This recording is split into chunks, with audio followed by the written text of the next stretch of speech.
Last time you and I connected was in Toronto. Yes. After the fight with Alexander Gustafsson. How are you feeling after that fight? I feel great, man. I feel great. Definitely not ready for a training camp right now. You know, my left foot is doing a lot of popping and cracking. I wouldn't dare kick anybody with it. But I feel great, man. You know, in every way, shape, or form. Dana sort of announced the fight with Glover was on this date. Then it got changed to this date, then that date, and that date. And he came out and he said, listen, Jon's not ready yet. Is it a case of being in the toughest fight of your life or of your career, or a fact that it's that plus more? I think all my... Oh, you mean as far as Gustafsson? Yeah. Being the toughest? Maybe somewhere subconsciously they have some things to do with it. But the biggest thing is that I'm not ready for the training camp, man. I'm just not ready for the training camp. You know, I think people really think that, you know, fighting is just the night of the fight. I don't think people really realize that the part that sucks about our job is the training camp. You know, it's a lot of work. It's all day, every day, and not being at my best is doing the gift a disservice, and I'm just not going to do that. Are you more protective of, not your image, of your status as the pound-for-pound best right now, or does it make a difference? Once you're ready for a training camp, we're doing this. It makes no difference about me being pound-for-pound number one. Once I'm ready for a training camp, I'm going to do it. I mean, dude, I fight a lot. I don't know if this is factual, but I feel as if I fight more than any other champion. The most active champion for sure, man. So, yeah, dude, it's like, no, you can't question me. You know, I'm always in there. Some years I fight 4 times in a year. It's just about not being ready for camp. So I follow you on Twitter, obviously, and I still see some guy saying things to you where I'm like, I want to put hashtag, really? Is that like, come on, you're just trolling right now, but do you think there's people still out there that question your chin, your heart, your desire, the fact that you came back from adversity? You still believe there's people out there that believe in that? I think they're making themselves believe it. You know, they're making themselves believe that the only reason why I've gone this far is because I have long arms and I'm tall. And then I go out there and fight Gustafsson and have a close fight. And they're like, see, I told you. The first guy he fights that's his size, you know, it's a close decision. You know, I put a lot of work in, man. And I don't think people realize that. You know, it's like, I put a lot of work into this. Dana says Jon Jones has defeated a murderer's row to become who he is. There's some fans that said Jon Jones has only defeated washed up and has-beens. It's crazy. It's crazy, bro. It's crazy that people say this. Man, I've fought so many people that are not washed up at all. Like, Vitor Belfort has been killing everyone he's fought, except for me. Chael Sonnen smoked Shogun Rua. Rashad just smoked Chael Sonnen. I mean, these guys are in their mid-30s. In my opinion, I think your mid-30s is like your physical prime as a man. You know exactly where you're at. You know your body. You know your maturity level, your training. I think I'm beating these guys in the prime of their life. Hold that thought. We're going to get to that in a second.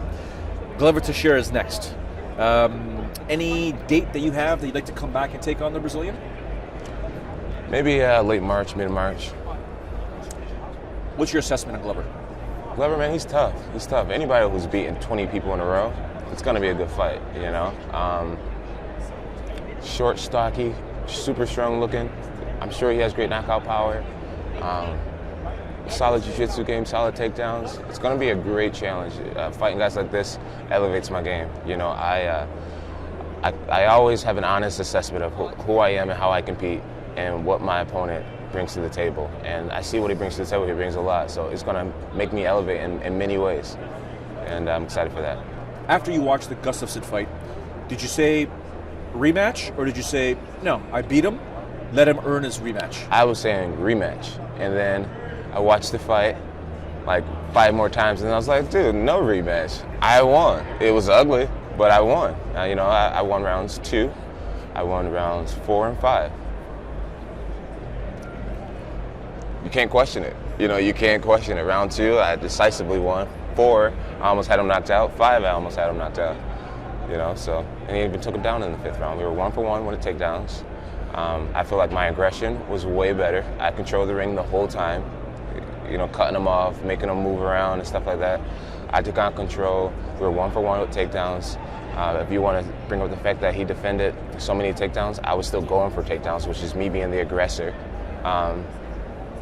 Where he was a better boxer, I was a much better kickboxer. And I feel like I won the fight. And, I'm happy that so many people feel like I lost because, the rematch would be a huge deal for everyone. But definitely didn't lose. I was just going on a rant, wasn't I? This is beautiful. Just, beautiful. The road to the rematch is different, though, for both you guys. Take nothing away from Jimmy Manuwa, who's I think is a great draw in Manchester or in London, but he's fighting Alexander. So Alexander's fighting him to fight you next if he defeats Jimmy. You've got Glover Teixeira. Are you surprised by the matchmaking of the UFC, or is it just standard quo right now? I'm not surprised. They do what they do, and they obviously want to see the rematch really bad. I mean, they're giving a guy, the number one contender pretty much, they're giving him a guy who's not in the top 10 for an opportunity to fight for the world title.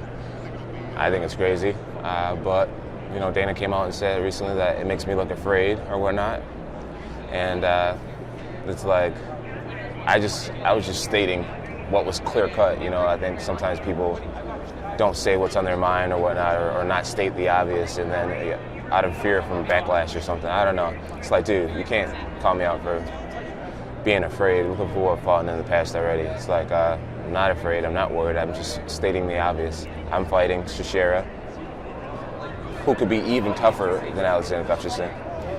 And he's fighting a guy who half the fans don't even know who he is. I've never even heard of him, I've never seen him compete. He's not top 10, he came out of nowhere. It's like, it's whatever. It's clear. So whatever anyone thinks about what I said it's clear for the fans. Any fans who are intelligent, they can see the difference in competition that we're going up against.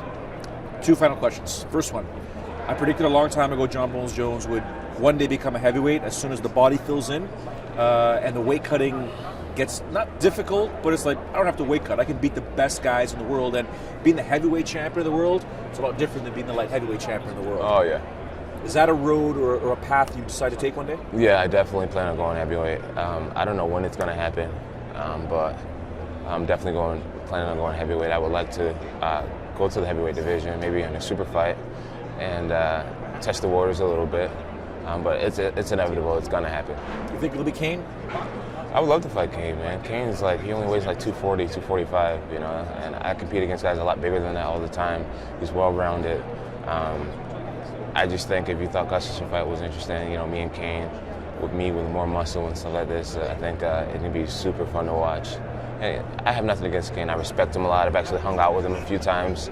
I like the guy a lot. That's why I want to fight him, is because it'll be huge for our families. You think? You said something about fighting guys in their 30s. Someone, I think it was Damon Martin, that said Johnny wants to retire when he's 30. And I almost, my heart was like, part of me was like, okay, yeah, John, you know what, good call. But the other part of me was like, no, John, there's so much more. So last question, do you want to retire by the time you're 30, or are you going to play with those cards when you get the belt? I'm a very goal-oriented guy, and I feel like I've already proven a lot to myself in this sport. And, I kind of feel like I came, I saw it, and I conquered. It's hard to say I didn't, So it's like right now I want to come, see, and conquer other things in my life. And that's man, it's just the traveling I've been doing recently. I'm learning that there's a lot of avenues for me to be successful, man. I have some pretty amazing friends, pretty smart friends. I rely on myself to be okay, So I just don't need to fight anymore, So, by the time I'm 30, which is still 4 years from now, I think I would have seen it all and start to look for other ways to be successful.